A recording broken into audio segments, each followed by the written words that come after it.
Quizás parezca que esté de más, pero prefiero mencionarlo. Este tema, hasta dónde se puede llegar en la negociación, es lo que hemos optado por llamar como límites de movilidad. Es decir, hasta dónde puede ceder el fiscal, hasta dónde puede pretender el procesado. Lo primero que preciso es que la razón por la cual se opta por la negociación, pues por lo general, la negociación pues obviamente está orientada hacia la búsqueda de algún beneficio.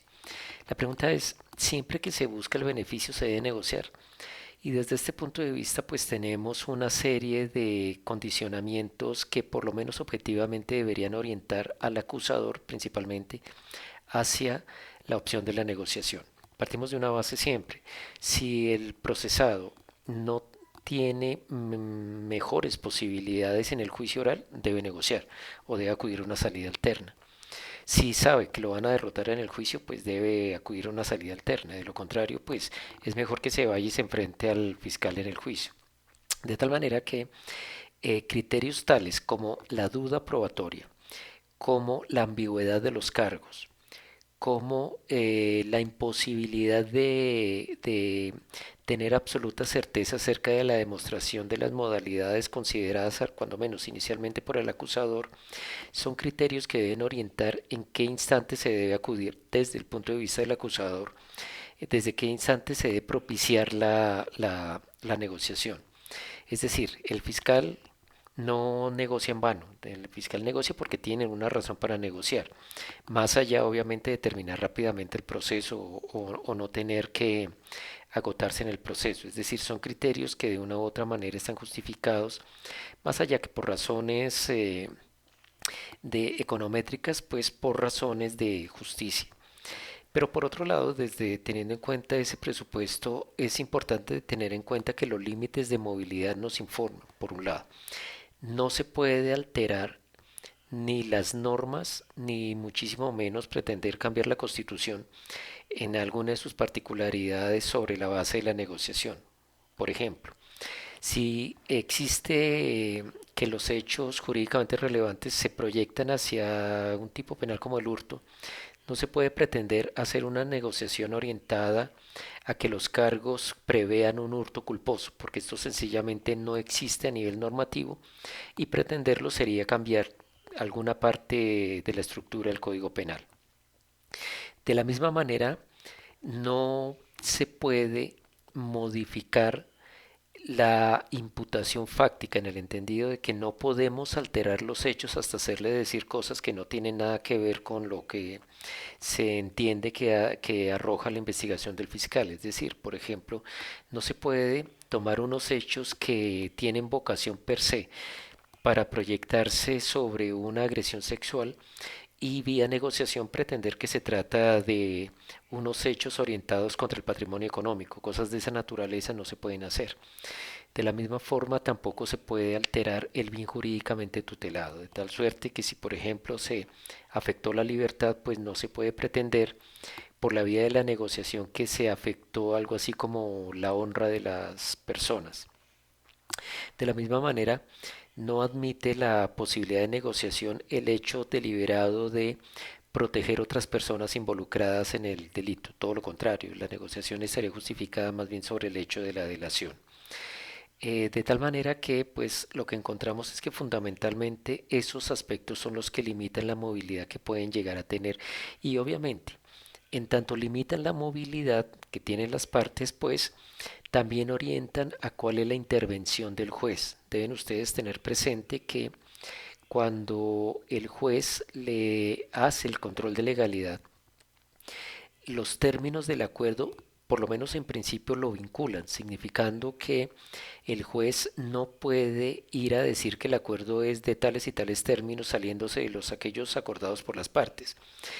Es más, pues la disposición lo que dice es que si la negociación está hecha en forma de tal manera que no tiene reparos de legalidad ni de constitucionalidad, eh, desde ese punto de vista los términos del acuerdo fuerzan al juez, significando que el juez la única razón que tendría para improbar el acuerdo es encontrar violación a derechos o garantías fundamentales, de tal manera que el control judicial del juez, por sobre todo, parte de la premisa de que los términos del acuerdo lo vinculan.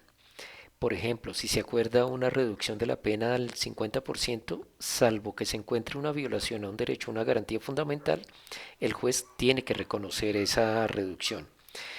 Eh, de tal manera que podemos decir que el juez tiene un control intrínseco y un control extrínseco de legalidad. Por control intrínseco, pues entendemos todas las características típicas del negocio jurídico. Recuerden ustedes, capacidad, consentimiento, objeto, causa lícitas, están orientadas a que el juez verifique que estos aspectos se dan de conformidad con el régimen legal.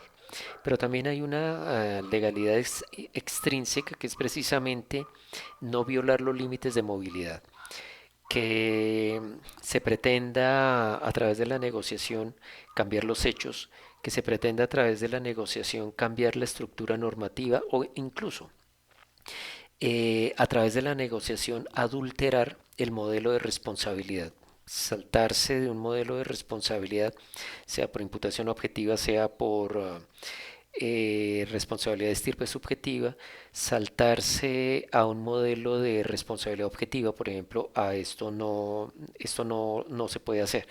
Por suerte que esto faculta al juez para la improbación de los acuerdos, siempre conservando un marco de política criminal que pues bien que mal tiene que estar informado por el sentido de justicia social que se entiende precede obviamente a los acuerdos y a las negociaciones. De tal manera que dentro de un marco de justicia penal pues debe entenderse que existen criterios orientadores acerca de cuándo se debe negociar y cuándo no. Por ejemplo, en los eventos en que el fiscal no tenga duda acerca de la responsabilidad, en los eventos en donde no exista ninguna suerte o la potencialidad de alguna suerte de controversia, pues en principio el fiscal debe estar orientado a llevar las cosas a juicio oral. Al que le interesa negociar es al procesado, pero en esos casos la viabilidad de la negociación no está dada tanto en términos de la fragilidad que pueda llegar a tener la acusación, sino todo lo contrario, su fortaleza. Y pues desde luego el punto de los criterios de orientadores van a ser eh, la cooperación con la justicia, delaciones. Algo que se considera día tras día más importante es la satisfacción de los derechos de las víctimas. Es precisamente lo que el procesado debe estar en condiciones de aportar. Comprenderán que quizás la expresión acuerdo o negociación no suena como muy compatible con justicia, pero partimos de la base que más que una negociación por decirlo de alguna manera, en términos callejeros, se trata más bien es de una especie de juego de estrategias. ¿Qué es mejor finalmente? ¿Irse a juicio oral o no lo es? Fíjense que toca mirarlo tanto desde la perspectiva del procesado como desde la perspectiva del acusador. Si el acusador tiene dificultad para llevar la situación prósperamente a un juicio oral, pues obviamente debe ser propicio a cualquier salida alterna, pero particularmente a las negociaciones. Si en cambio los cargos son muy sólidos, pero es el procesado en consecuencia el que está interesado en la promoción del acuerdo y de la negociación, pues debe proceder consciente de esa base que va a depender la viabilidad de la negociación es de lo que esté dispuesto a aportar, es decir, del plus que le puede ofrecer al proceso y al proceso en particular y a la administración de justicia en general.